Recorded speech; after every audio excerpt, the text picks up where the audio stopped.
rate than the florets. So once cut in half, we're going to use our knife to cut around the core, top, bottom, and sides. That's all you need, and then we're just going to peel it right out. And like I said, we can still get some use out of this thing, so do not discard. Then the easiest way to separate the vegetable into individual florets is to cut it into thick steaks and break up the florets like so into bite-sized pieces. Cutting the cauliflower into steaks like this also makes it easier to trim out the stems, which cook a little bit more slowly like the core and could end up tough. So we'll be cooking those separately in one of the recipes later on. Once you've got all your florets nicely separated, it's time to start making stuff out of them. First up, the unlikely transformation of cauliflower into pizza crust. The first thing we need to do is make a sort of raw cauliflower puree. Into the NutriBullet blender they go, stuffed down with the blender stuffer, knocked down between pulses to make sure that everybody's getting evenly chopped up and pureed until it's not quite smooth, but it's got a nice fine texture, almost like a porridge. Then the next step is to par cook the cauliflower, not only because we want to soften it, we want to get as much moisture out of the cauliflower as possible. Okay. So we're going to simply cook it in a shallow, wide saute pan until it's nice and soft and about as dried out as you can get it. But we're not done. We're going to dump the cooked cauliflower out onto some paper towels, spread it out nice and flat, and let as much steam escape as possible while the cauliflower cools completely for about 10-15 minutes. Just enough time to make a quick pizza sauce, for which we're going to need one 14.5-ounce can of chopped tomatoes, little sprinkles each of dried basil, dried oregano, a clove of fresh garlic, a couple tablespoons of chopped onion,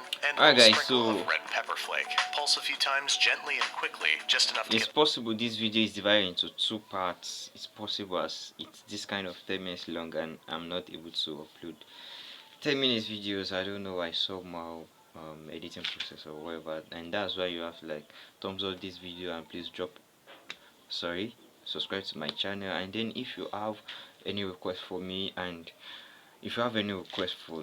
just tell me which country you're watching from and the kind of food you want me to bring you the right videos about. So this is what I do on this channel. This video was actually requested by someone, so I haven't actually seen this kind of food before, and but because it was requested, so I have to make a reaction to it. Alright, let's get to it. The sauce slightly smooth but still a little chunky. Taste for seasoning, add kosher salt and other herbs as you deem necessary. Pulse to combine, and that's about it. From here you can twist on one of the NutriBullet Snap Top to Go lids for the perfect way to get your daily serving of pizza sauce when you're out and about. I love a drink that you have to chew. Now getting back to our pizza crust, we're going to take one last opportunity to get as much moisture out of the cauliflower as possible, pressing it with paper towels, almost like you're trying to get a stain out of a carpet. I'm just not coming up with appetizing examples today, am I? Anyway, we're placing the cooled cauliflower into a large bowl, adding 2 eggs and about 2 ounces worth of low moisture shredded mozzarella cheese. And just like virtually all cheese, we're shredding our own. We are not using pre-shredded.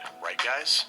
Good. We're also adding maybe 1 ounce of finely grated Parmesan and mixing to combine. And believe it or not, that's really all there is to a cauliflower pizza crust. We're going to dump it out onto a parchment-lined baking sheet and form it into 2 rough individual pizzas. These are then going to get par-baked in a 400-degree Fahrenheit oven for 15 to 20 minutes until they start looking nice and golden brown. Then all there is left to do is top them up as desired. Start with a nice thin, even layer of pizza sauce, add a healthy portion of grated mozzarella cheese, maybe make one with pepperoni, one without in case you have a choosy child or spouse, and pop these guys back into the 400-degree Fahrenheit oven for 8 to 12 minutes until they resemble, well, pizza. Maybe hit these with some freshly grated Parmesan, some torn basil, and let them cool off for 5 to 10 minutes before attempting to remove from the parchment paper, as these guys can be a little sticky. Once you get them started, however, there should be no stopping you. All there is left to do is slice into individual pieces, and mine came out just a little floppy, so we're going to fold it like a New Yorker. The hell was that accent, Boston? And dig in. And perhaps I should start by stating the obvious and saying, of course, this is not pizza. This is an effective itch scratcher if you're on a diet. If you are low carb or gluten-free, this is a tasty, cheesy, satisfying snack that will hopefully make what you're going through a little bit easier. And while it's not actual pizza, it's really good.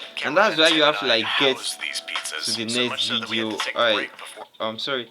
And that's why you have to get to the next video, because I'm going to call this video right here. So if you want to get the correct way to make the homemade pizza, make homemade but better, just locate the date I posted this video and then just navigate through my channel or through my playlist, go to that date, then most probably or most definitely you should meet the other part of this video, the actual way to make homemade pizza. you should see it there. Begin with